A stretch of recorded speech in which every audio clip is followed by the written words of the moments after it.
Saat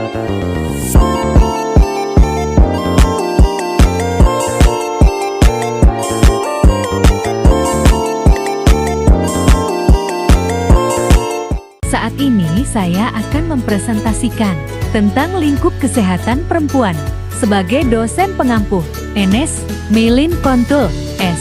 Cap M. Kes. Kesehatan reproduksi perempuan. Sekalian kakak jelasin, kita mulai dari luar ya. Bagian-bagiannya itu ada labia mayora, labia minora, lubang vagina, uretra, dan klitoris. Nah, yang pertama klitoris. Klitoris adalah organ seksual perempuan yang sangat sensitif terhadap stimulasi. Selanjutnya vagina. Bagian yang tampak dari luar ini disebut liang atau lubang vagina sih. Dan bagian dalam inilah tampak vagina secara keseluruhan. Vagina sebenarnya termasuk organ reproduksi bagian dalam ya. Vagina adalah organ hubungan seksual pada perempuan. Selain itu, vagina berfungsi juga untuk jalan lahir bagi bayi yang sudah siap dilahirkan. Paham ya? Sekarang kita lanjut lihat organ di dalamnya sih. Nah, ini dia organ reproduksi yang selanjutnya ya sih. Ada serviks, rahim, tuba falopi, dan indung telur. Serviks atau leher rahim menghasilkan lendir yang berfungsi untuk membantu sperma masuk ke dalam rahim. Selain itu juga berfungsi untuk menghalangi masuknya bakteri ke dalam rahim. Lanjut ya, satu buah uterus atau rahim berfungsi untuk tempat perkembangan janin. Selain itu, dinding rahim bagian dalam atau endometrium akan mengalami peluruhan setiap bulannya yang kita sebut sebagai menstruasi. Menstruasi terjadi jika sel telur tidak dibuahi oleh sperma. Sedangkan jika sel telur dibuahi oleh sperma, terjadilah kehamilan yang kemudian akan berkembang bertambah besar menjadi bayi di uterus atau rahim. Kalau dua buah tuba falopi ini adalah saluran yang dilewati sel telur dari indung telur menuju rahim pada saat sel telur tidak dibuahi. Selain itu, tuba falopi ini juga berfungsi tempat terjadinya pertemuan antara sel sperma dan sel telur.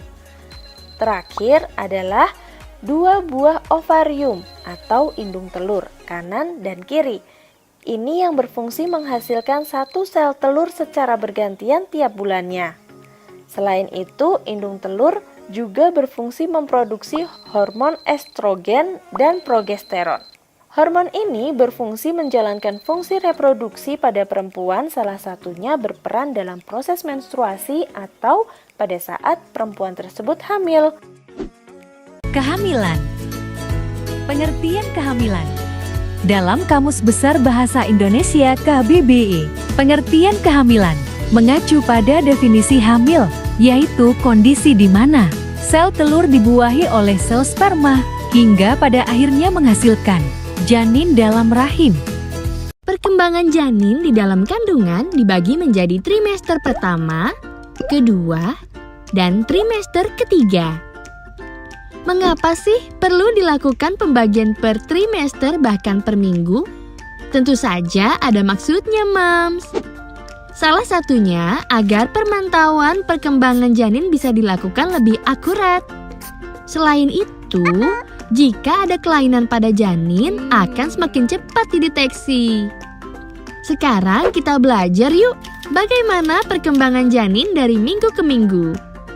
Perkembangan bayi dalam kandungan di trimester pertama dimulai setelah pembuahan terjadi.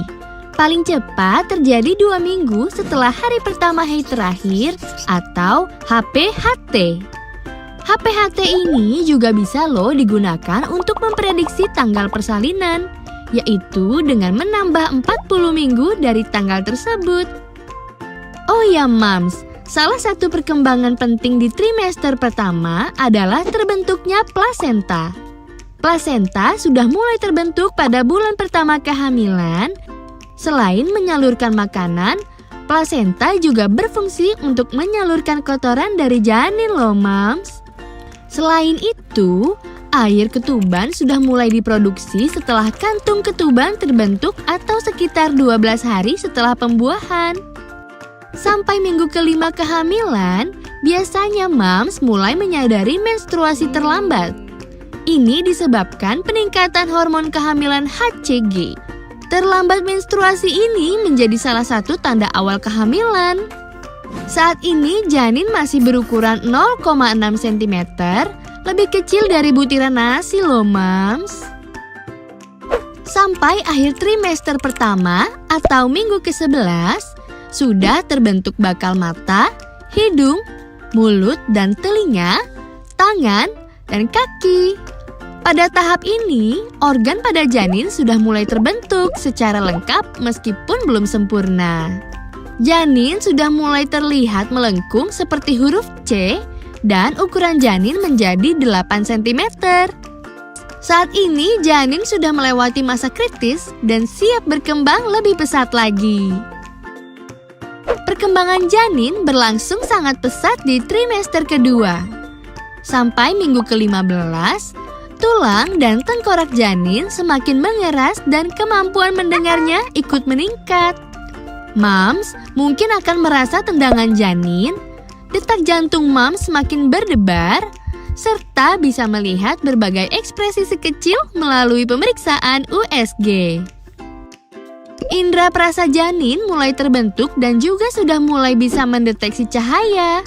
Namun, lonjakan pertumbuhan terjadi setelah melewati minggu ke-15 sampai minggu ke-20. Dimulai dari perkembangan alat kelamin yang telah terbentuk dengan baik sehingga bisa terlihat saat pemeriksaan USG. Janin dalam kandungan sudah bisa mendengar suara moms loh.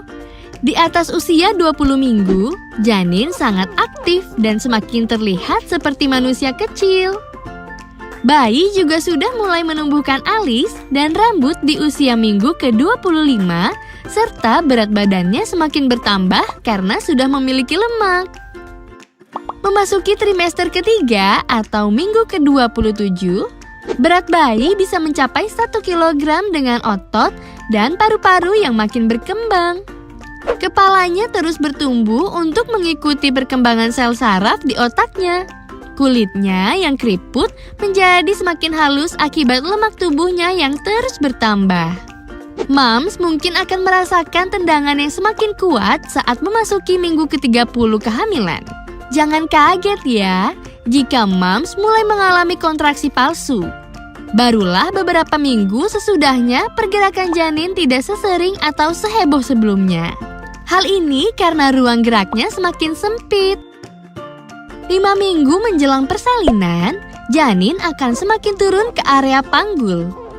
Persalinan cukup bulan terjadi pada minggu ke-37 sampai 42.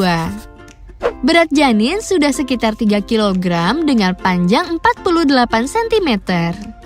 Paru-paru bayi juga sudah matang dan siap dilahirkan ke dunia.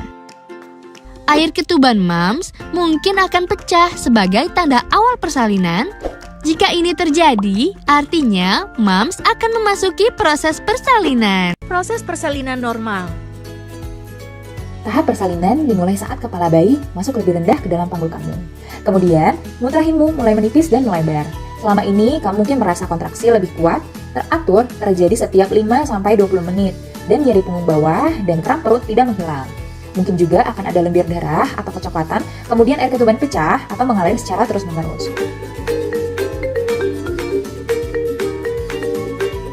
Jika kamu mengalami gejala-gejala ini, hubungi dokter atau bidan untuk mengetahui apakah kamu harus pergi ke tempat bersalin terdekat atau tempat bersalin yang sudah kamu rencanakan. Pada fase persalinan yang biasanya berlangsung dari 20 menit hingga 2 jam, mut rahimmu sepenuhnya melebar hingga 10 cm dan kepala bayimu bergerak melewati jalan lahir. Dokter atau bidan akan menginstruksikan kamu untuk mengedan selama kontraksi dan istirahat di antara jeda kontraksi. Dalam persalinan normal, kepala bayimu akan berputar menghadap ke belakang dan otot rahimmu akan terbagi menjadi 2 bagian. Bagian aktif untuk berkontraksi mendorong bayi semakin ke bawah dan bagian pasif akan membuat agar elastis supaya bayimu bisa berputar menyesuaikan jalan lahir. Ketika bagian atas kepala bayi muncul, namun bayi sulit untuk keluar karena bagian atas jalan lahir yang sempit dan tidak elastis, akan dibantu dengan menggunting untuk memperbesar lubang vagina dan kemudian dokter atau bidan akan memberikan instruksi tentang cara mengedan agar bayi keluar. Saat kepala bayimu melewati jalan lahir, biasanya akan membuat kepala bayi menjadi memanjang. Hal ini akan kembali seperti semula dalam beberapa hari sesuai dengan bentuk hasilnya. Kemudian, setelah kepala bayimu keluar dari jalan lahir, bahunya akan berputar menyesuaikan dengan jalan lahir. Setelah bagian terbesar bayi keluar, bayimu akan meluncur keluar dengan mudah sampai kaki.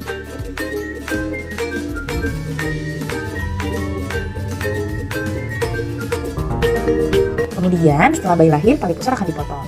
Pada tahap ketiga persalinan, tetap terjadi kontraksi, namun lebih ringan, sekitar 5 hingga 30 menit untuk membantu mendorong plasenta keluar dari rahim.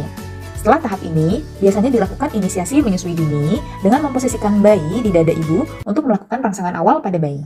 Semakin kenal, semakin sayang. Jaga organ reproduksimu demi masa depanmu.